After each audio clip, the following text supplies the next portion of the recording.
Dirty Truth Tellers.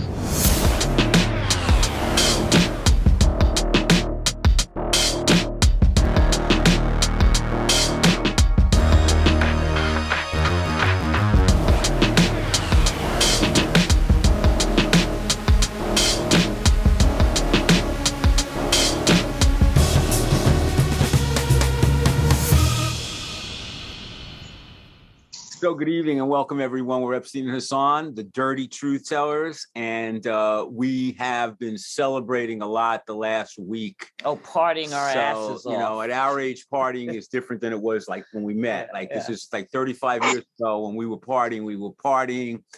Partying now, we had some watching Chops. We watched Chop. We had a little Ovaltine. Yeah. We made sure that we had cleaned out SUV. But our systems, we didn't eat. We fasted for 3 days so that we could fuck without, farting and shitting the bed. Yeah. All the things that you have to do as you start getting older in a relationship. But I just wanted to tell you that as we enter into our 36th year of Black True Love, I know I'm going to kiss you on the side. Yeah, yes.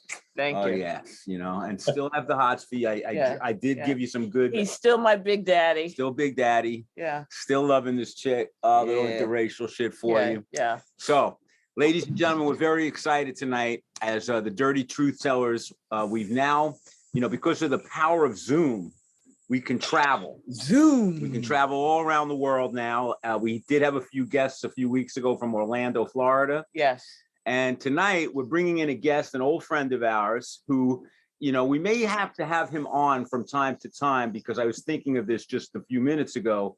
Because he can give us updates on what's happening in real America. Like that is part of why we wanted to bring most of on. us don't really know. He lives in Oklahoma. Yeah. So this is about real American, Was Dorothy from the Wizard of Oz? No, Dorothy was from Kansas. Kansas? But there was the play Oklahoma, the big play. And maybe Annie gets her gun. That's There's Oklahoma shit. We'll find out about Oklahoma today too. But let's bring him on now. Ladies and gentlemen, this is a guy who we've known for many years, actually. His name is Roy Lee, and we're going to find out if he's Korean. He doesn't look Korean, but he has a Korean name. So we'll have to, a lot of Koreans are named Roy. So we have to find out if he is Korean. Exactly. Roy is a great photographer. I mean, this guy is a great street photographer. We're going to hook you up with his website and stuff as the show goes on, but he's a very talented guy. We want to talk to him about that. So he's also as far as I remember, he's a punk rock kind of guy. And I have a couple of things that I want to discuss. Well, when we do our questioning stuff, punk rock, right? Yeah. He's also a DJ. Yeah. I know he does his own show in Oklahoma. He's a little bit of a foodie also. A little bit of a foodie. He has a lot of... Not a snobbish foodie. He has a lot of judgments, food judgments. Opinions about foods. Let me see what else I have here. Yeah. Oh, and this is the thing about Roy. He came from Oklahoma and he moved. I don't know if he moved directly to New York, but he moved to New York at one point. And he lived in the East Village. Now, for those of you who are not New Yorkers, the village is broken up into the Greenwich Village, the West Village, East Village. And there are distinct things about each of these communities. Like we live in Greenwich Village. Yes. We don't say West Village. We're Greenwich Village, which is the where all the Bohemians and the gays lived at one time. Yeah. The East Village has another kind of vibe. It is the village. Yeah, it's more gritty. It's east of Fifth Avenue. Yes. And the thing about Roy was that Roy seemed to fit into the East Village. He was the most authentic Oklahoma East Village But even people who grew up in the East Village. They didn't have shit on him. Not like Roy. Roy seemed more East Village. He was born there. He was meant to live in the East Village. Yeah. And then he left. We'll find out why he left. Yeah. Let's bring him on. Let's bring him on. Ladies and gentlemen, from Oklahoma, the great Roy Lee. Yeah. Hey guys. Hey Roy. Hey. The great. Good introduction, are you? I'll take your word for it. So I just want to point out something that I loved on your Facebook page. You had a line. You said, "This is not a debate page." Yes. Yeah. Yeah. I don't like people insulting people on there, and if they do, I get aggravated with that. And like you said, I heard you a minute ago say, talking about real America. This is Oklahoma. I live in like a liberal bubble here. Oh, really? I mean, I don't know any Trump fans. I don't know any of those people, you know. But you're still in Oklahoma, though. So you have knowledge that we don't have. Like we're New Yorkers, we don't fly. You're in what they call it where you live, flyover country.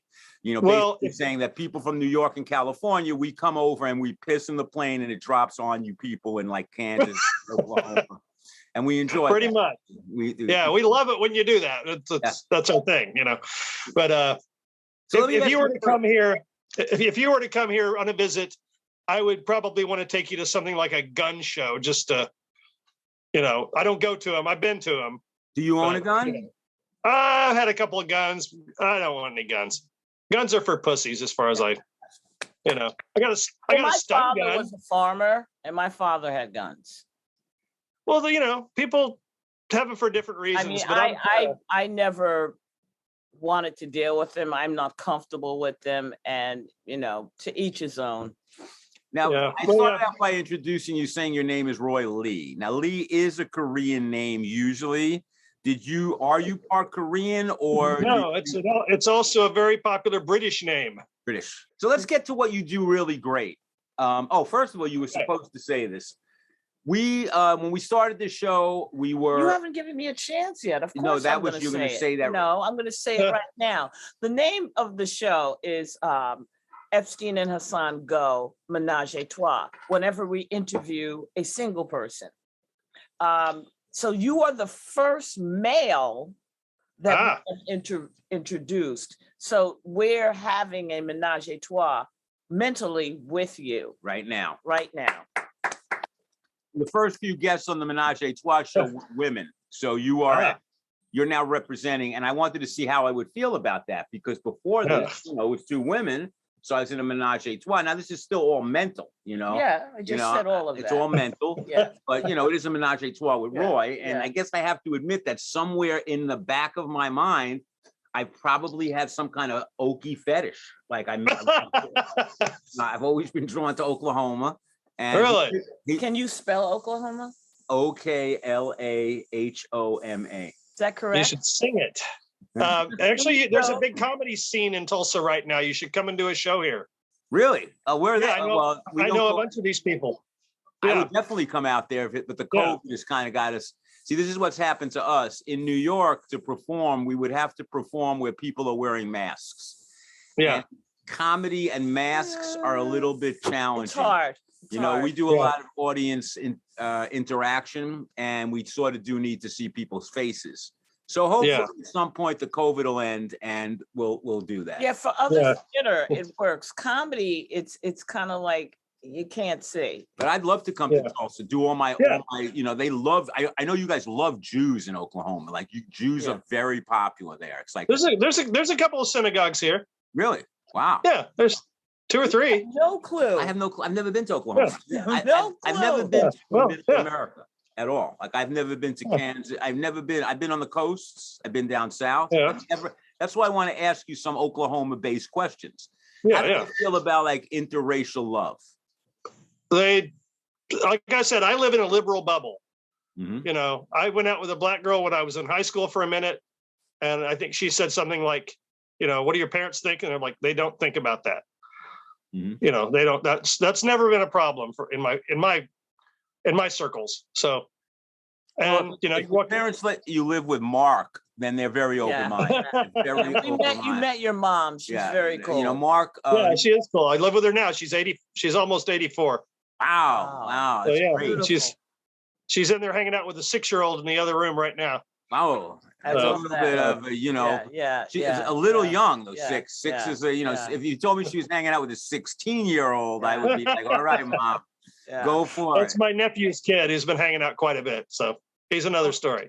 So let's talk about your photography. Now, you do street photography. Is that what you would call yourself, a street photographer? Because for the most part, mostly. How did you get into that? Were you always interested in photography? I wasn't.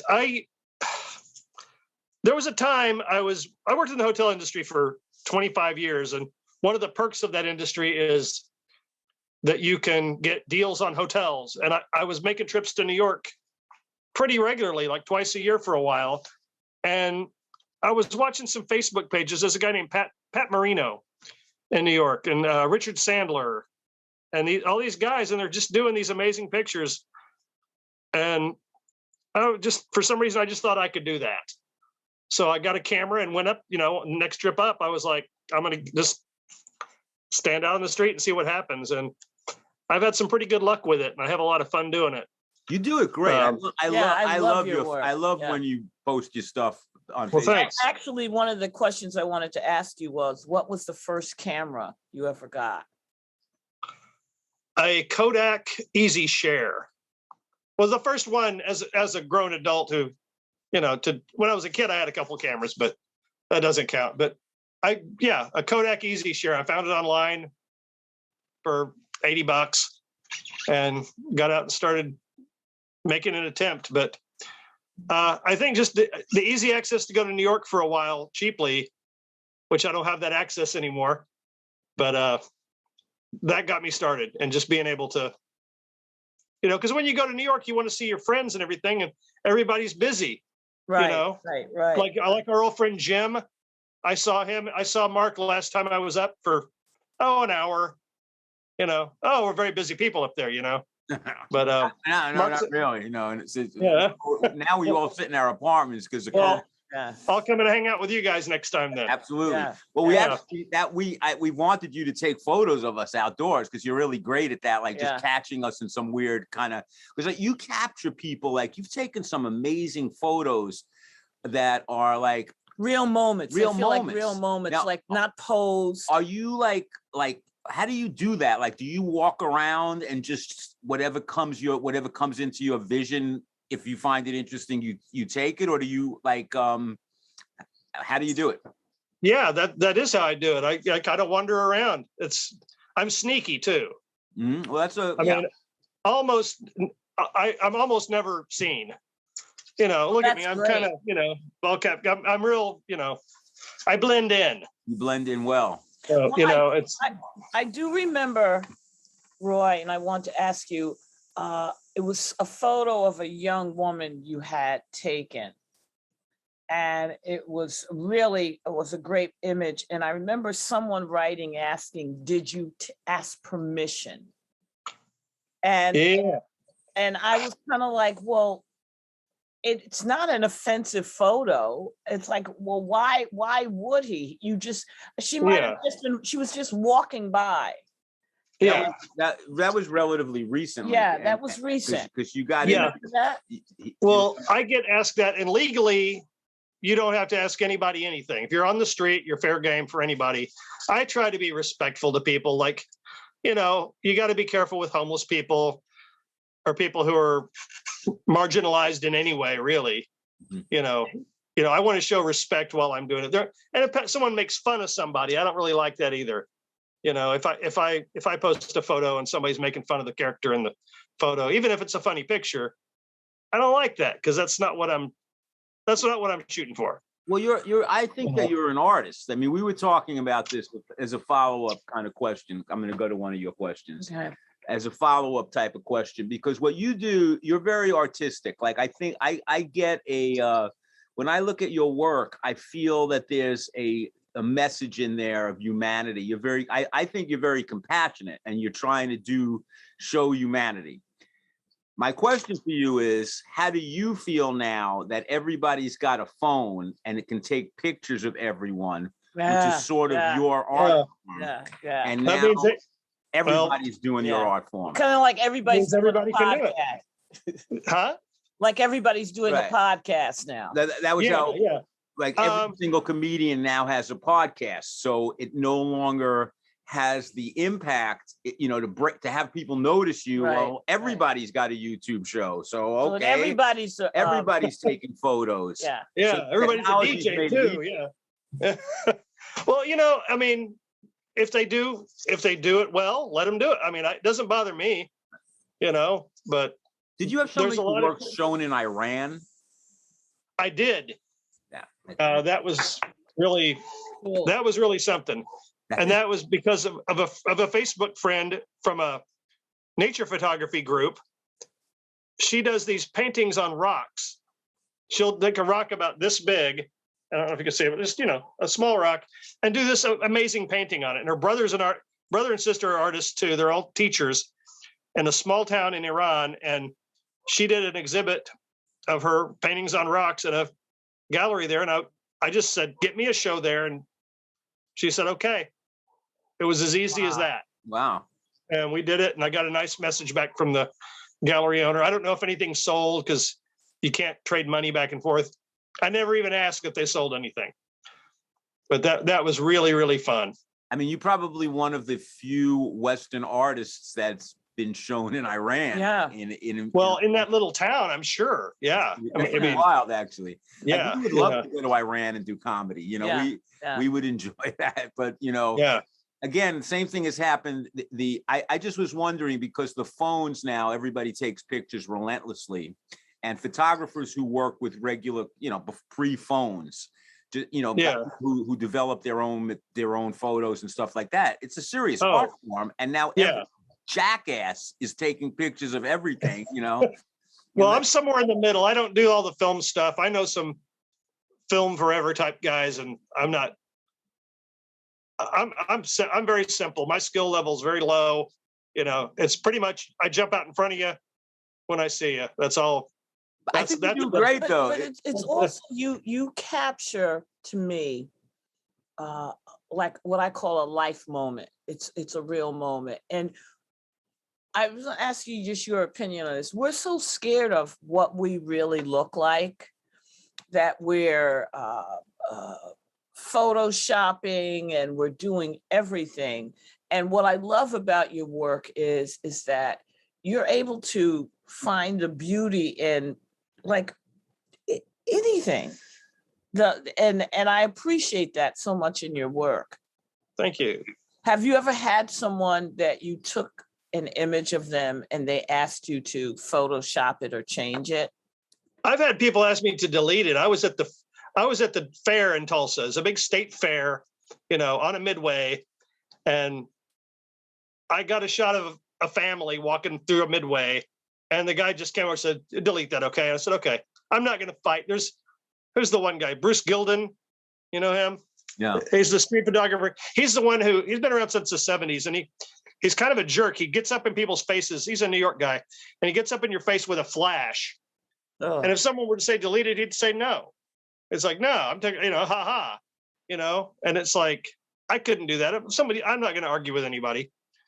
But I did have a guy at that same fair, I don't remember if it was the same year, it's been a few years ago, randomly walked up to me and said, stop taking pictures of my daughter.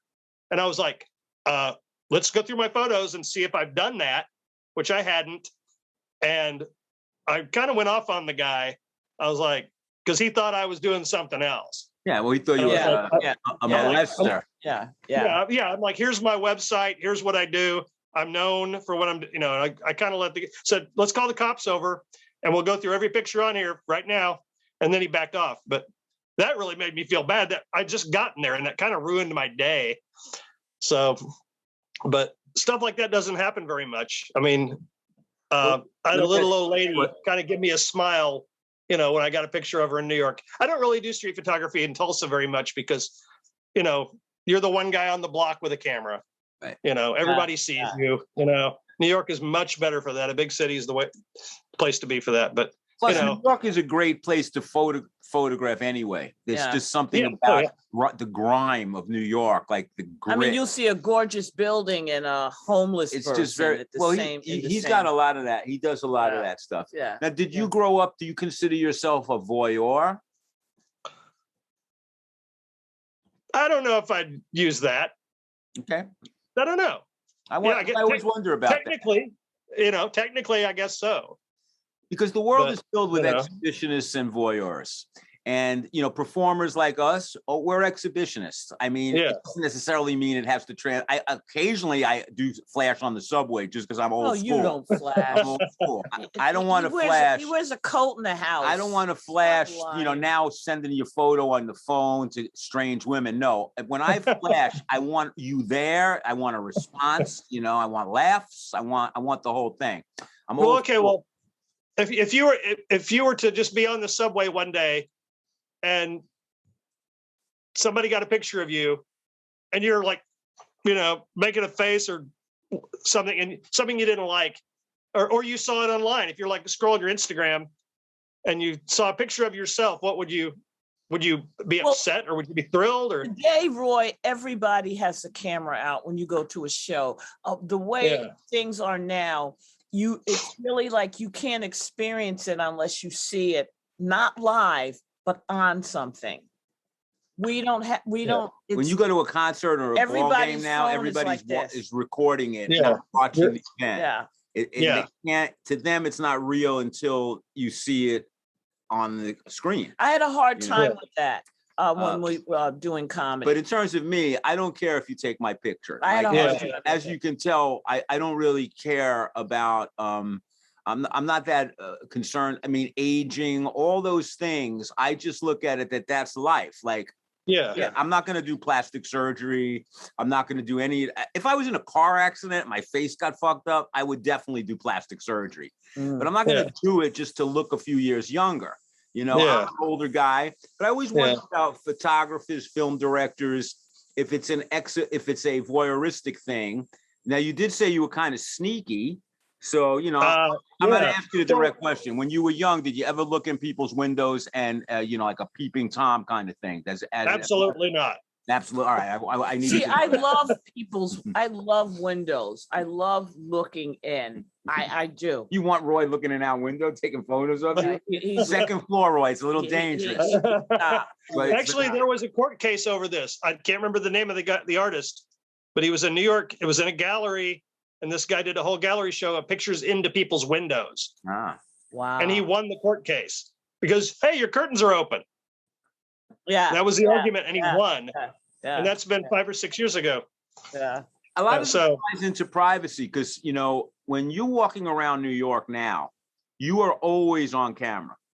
There's nowhere in New York where you're not being photographed left and right since 9/11, more or less. But there are people who feel that that's an invasion of your privacy. That there shouldn't be, cameras, going around. So when people, if a photographer takes it, some people have a whole thing with being photographed. I personally don't care. Like, you can photograph me, and if there was a photographer even last week while I was giving you some of that amazing Jewish, once a woman has had some Hebrew national salami, it changes them. That Hebrew national salami.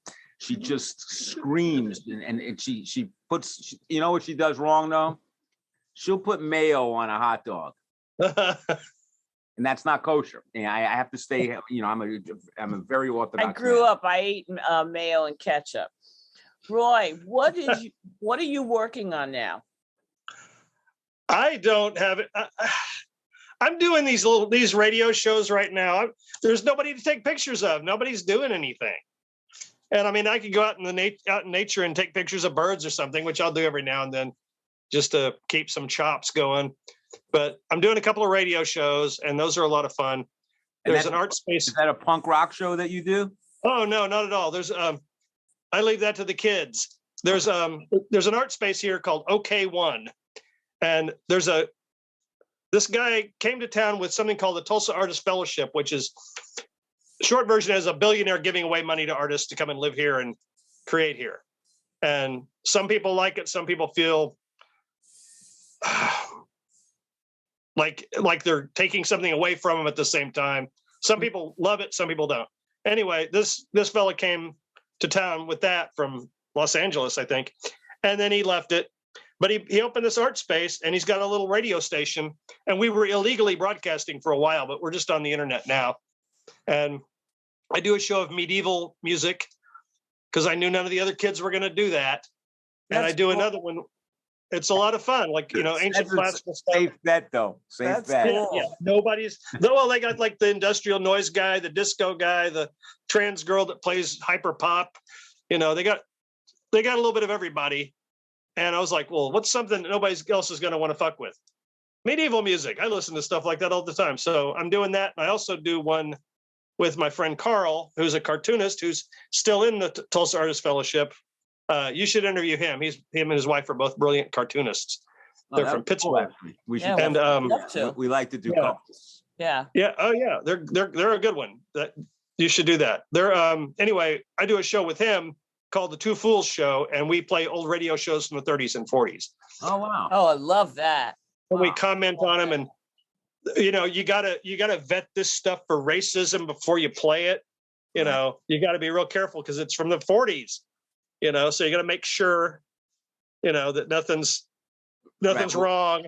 Everything is wrong. Everything's going to be wrong. I was teaching theater, and I did a curriculum on creating your own radio show. So I wanted the kids to listen to the radio because they don't listen to the radio. So I got the script, Who's on First? Oh, yeah. And it blew their minds because I made them learn it.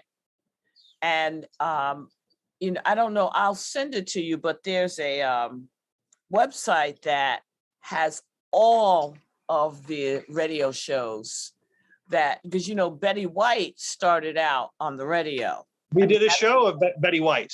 We did an all Betty White set a couple of weeks ago. Yeah, she got her chops from the radio. Yeah.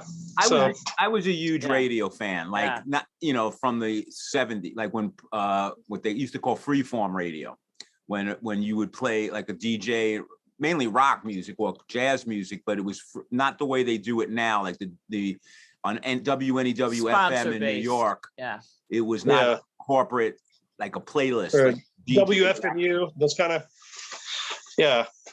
So but I miss radio, you know. So I actually, whenever we do this show, I always think it is radio because we did our internet radio show for a long time. Yeah, but, you know, I do miss radio. It's a I don't know why I thought you were a big punk rock fan. I'm not sure. I am. Yeah, sure. Okay, so I'm not just hallucinating that. Well, I probably came across that way in those days too because I was the only punk rocker in the jazz club when you guys were letting me in down there, which I appreciate and I'll never forget. I saw everybody because of you. Wow. I was just telling the story a week or so ago about, I worked until midnight and Mark would call up and say, "Hey, it's slow down there, come down." And I'll never forget this. And I don't know if he made this up. You can tell me. He's like, McCoy Tyner is here and he wants to see you. McCoy Tyner is standing right here. He wants you down here tonight. I'm like, okay, I'm coming. Because of my person, I'm tired. I don't want to get in the way, whatever. He's like, no, McCoy Tyner demands your presence. So did he, or were you there that day? I don't know. I don't remember that particular situation, but I'm sure he made it up. Well, Mark was great at that. I mean, he's a, he plays French horn. What more do you need to know? I mean, I don't. You wanted to ask him about Johnny Rotten. Here's my, because I for some reason I thought you were. I don't remember your feelings about Johnny Rotten, but Johnny Rotten then went off and did Public Image Limited, and my big question is, have you seen him recently?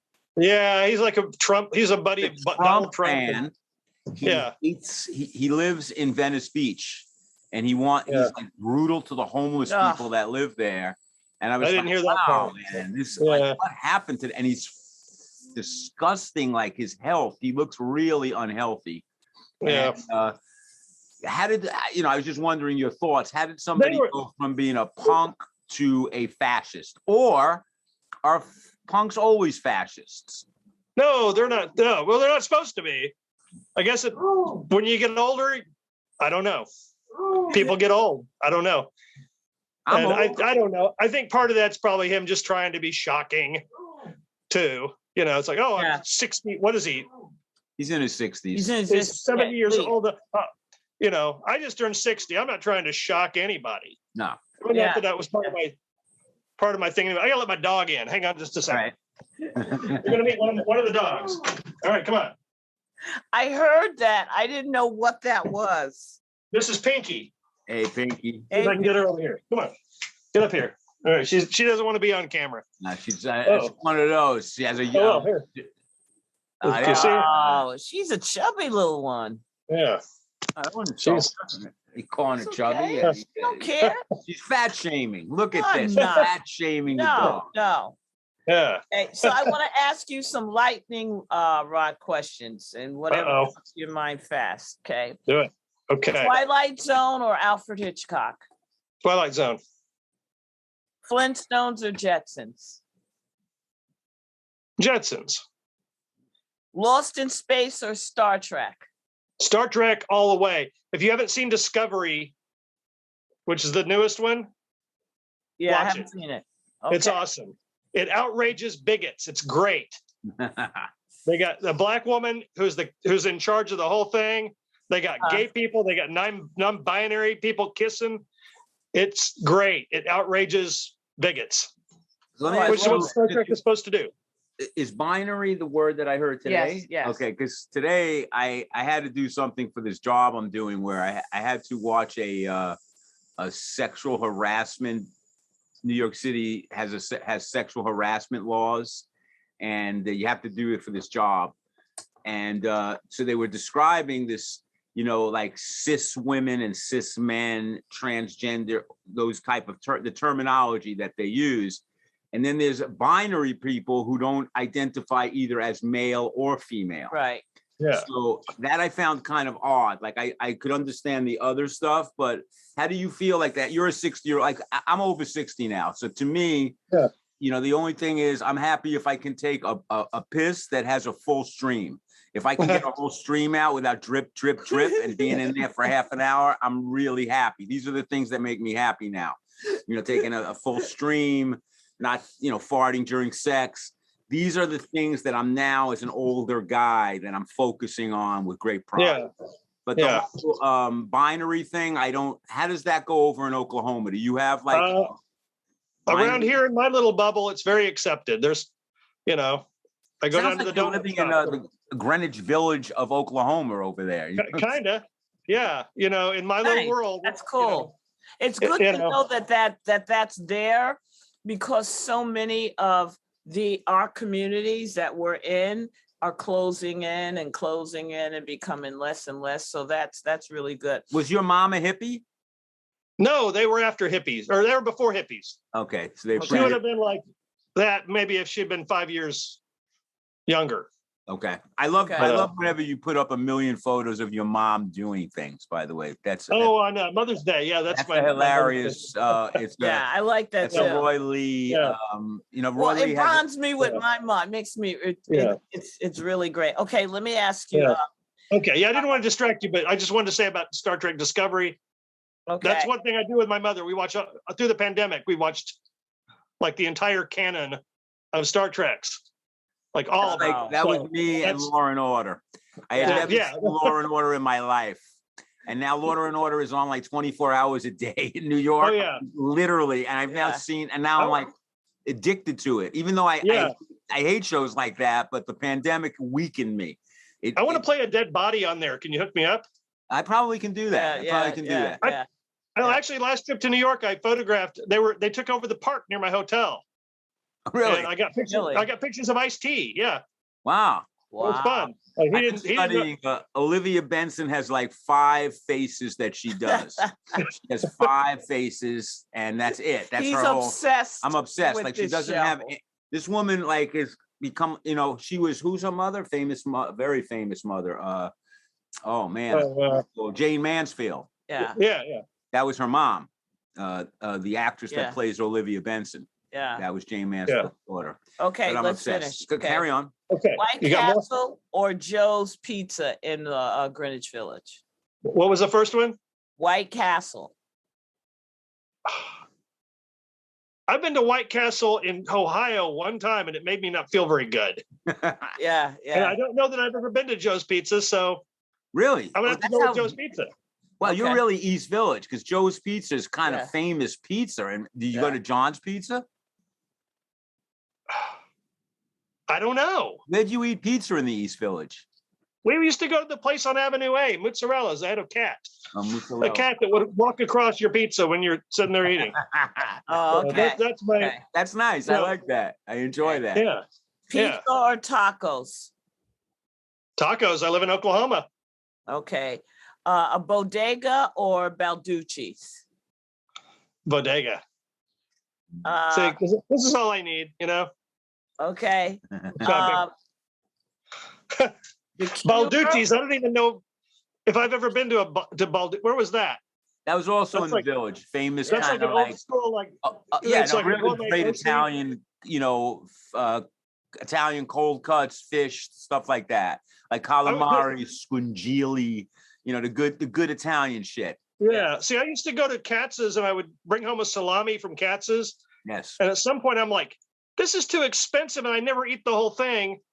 So I went to Little Italy and I found Aleva Dairy. Ever been? It's on Mulberry Street. It's like a 120-year-old place right there. It's one of the few places that's still there. And you get a salami for like $5 and it's like, yeah, pretty good. It's all you need. Yeah. Get a couple of those and carry them home, you know? Yeah. So. Okay. The Cure or U2?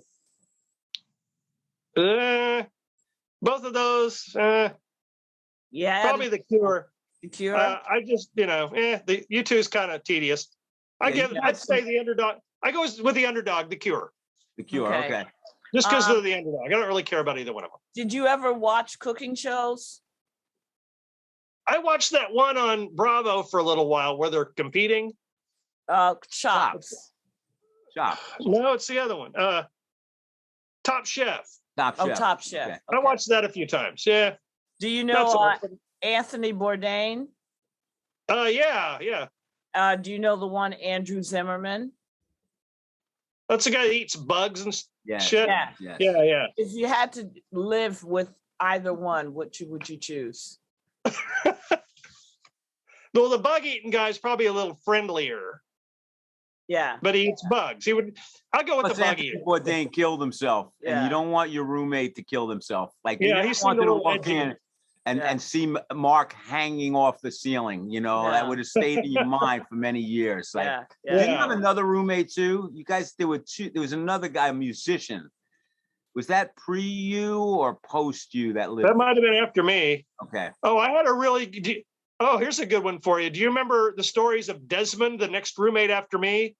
No, I don't remember him. Mark hated this guy's guts, and I hooked up with him at the bar. He was just a friendly guy at a bar and needed a place to stay. I'm leaving town. Hook up with my roommate. Mark hated his guts, and he was like, they was like, I don't know, 3 months, some really short couple of months. And I walked into my old East Village haunt, O'Hanlon's Bar on 14th Street, on my last trip, which was in September. And this guy comes and sits down next to me and goes, I know you. You're the guy who hooked me up with that horrible roommate. Oh my God. It was in 1994, and the guy recognized me from that. I'm like, so you've been gone since 1994? Yeah. Wow, man. I didn't realize 27 years. Have you wanted to come back and stay? No, I've got, I can't. If I had a fortune, I would. Right. Or rent control, I would be interested in doing that. But, I moved back because my father died and I wanted to help my mother. Mm-hmm. And I thought at the time, I'll stay a couple of years and then I'll come back. And then I just never did. But, New York is my hang. So you're a New York guy. Like, of all the people I've known who've come from other places, you fit. Like, when I talked about you being Mr. East Village, you really were like an East Village. You're an East Village guy. You did it really well. Well, what was this place that you were going to? Were telling us you were going to be at when we were going to. Oh, tonight? Yeah. The Tulsa Press Club. It's one of the few remaining actual press clubs in the United States. I'm a member there. And it's a bar with a little bit more. It's a foundation and a bar is what it amounts to. Okay. And it's really cool. And there's there's the crowd in there. I was going to go sit in the little reading room corner and do it in there, but I had my time a little wrong. Well, that's the thing. If the corona ever ends, we're going to take you up on that Tulsa comedy offer. Yes. And they do shows in there. They do comedy shows there. Definitely. I know a few of these people that run it, and it's a lot of fun. And you wouldn't make any money, so don't worry about that. You wouldn't make any money. You're only saying that because I'm Jewish, man. I found out your family owns slaves, and I'm Jewish. I want money. Yeah, listen to this guy. He's so politically incorrect. But just keep doing your work. Yeah, just keep doing your work. Yes. Well, thank you. Doing yourself, man. And you're a great, great human being. We really happy you were our first. So this is what we always end with. So we got to let you know this now. Yes, but one more thing. Is your personal hero really Porky Pig? No, I don't. Never have heroes because they're always going to let you down. True. So this is what we do because because of COVID and all the rest of the diseases, the only way you can have group sex in the new millennium is in your mind. On Zoom in your mind. So Yeah. if you were a member of our Menage a Trois, we're not going to have sex tonight, as we always say. We don't have sex on Wednesday. It's at our age, we have to schedule it, make sure the heart machines are working, all the drugs that the 100 types of drugs that we need to get an erection. Your IV drip and everything. Everything needs so we won't do it tonight, but the next time we do have sex, we're going to bring you to bed with us in our mind. And you're just going to take photos. And we have you take photos, try not to, laugh. Try not to, no, laughing is okay. I just want to. I don't want the laughter. You don't want. Don't cry. Oh, cry. You can cry. Yeah. You have to cry. You can cry. And you can do the same thing with us. Like you can be laying in bed in Oklahoma. Yeah. By the way, do you ever listen to the theme from the play Oklahoma? No. You never do that. Okay. Nobody around here cares about that at all. Okay, so although there's a museum, the what was his name? Lynn Riggs wrote the play that became Oklahoma. Mm-hmm. And he's from Claremore, Oklahoma, which is about 30 minutes from here. It's where Will Rogers was also from. And there's museums for both of those guys in this small town. Rogers is going to have a museum. Well, there may be a Roy Lee Museum one day. Yeah, there might be in Oklahoma a Roy Lee Museum. There should be. It'll be. Also, just imagine us having sex. You can have some interracial. You're a photographer, so you can turn it into some good porno. You can do like a. Okay. And imagine Steve with a whole lot of muscles. Okay. Really. Me a little bit taller. Taller. A little taller. Do you want to be darker or lighter? No, darker. Like much darker. Much darker. Like as dark as your shirt. Do it like that, and that way we can have sex with you in Oklahoma. Menage a trois. Give him a heart attack. Give Roy and Roy's mom. Roy's mom will have a heart attack. Yeah. We'll have your mom walk in the room and go, mom, "Oh my God!" You have a heart attack listening to this. The great Roy. Oh, we need your website. Oh, yes. What's your I got rid of my website. I'm reposting all the photos from my website on my Facebook page. Okay. Right. The photos that you sent us, we want to, when we put the show up, we want you to send us. Send us some of your stuff so that when we promote you, we'll promote some of the photos. Yeah, well, I sent the link for the book. Okay. Yes. All right. I put the book out in 8 months ago. I still have a few left. Anyone wants any? Cool, man. Cool. Just talk to me. I got it for sale at one bookstore. It was great to see you. Great to see you. Great to see you. Thank you for joining us on Epstein Hassan's Dirty Truth Tellers. Yes. And we now have, and we may come to you with some Midwestern stuff. You could be a Midwestern reporter. I know you don't want. You're our Oklahoma reporter. And maybe we could hook up with that couple because we do like to interview couples that work together as well. The artists. Oh yeah, absolutely. The great Roy Lee. Yes. Thank you, Roy. Thank you. Thank you. And if you're in Oklahoma, let him take your photo. He's brilliant. Take care, Roy. Okay. Thanks. Bye-bye.